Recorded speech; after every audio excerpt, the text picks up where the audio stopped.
مولانا فضل الرحمان جو جمعیت علماء اسلام فے کے سربراہ ہیں نے 18 سال سے کم عمر بچوں کی شادی پر پابندی کے لیے بنائے گئے قوانین کی مخالفت کی ہے۔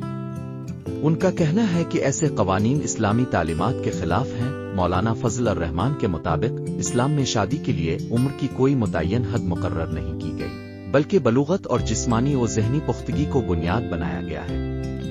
ان کا کہنا ہے کہ محض عمر کی بنیاد پر شادی کو ناجائز قرار دینا درست نہیں۔ انہوں نے یہ بھی کہا کہ اگر اس قسم کا قانون کونسل آف اسلامک آئیڈیالوجی کی منظوری سے بنایا جاتا تو اس پر غور کیا جا سکتا تھا، لیکن بغیر دینی اداروں سے مشاورت کے ایسے قوانین بنانا قابل قبول نہیں۔ مولانا فضل الرحمان نے خبردار کیا کہ کم عمری کی شادی پر مکمل پابندی لگانے سے معاشرے میں غیر اخلاقی تعلقات بڑھنے کا خدشہ ہے، کیونکہ شادی کو مشکل بنا دیا جائے گا۔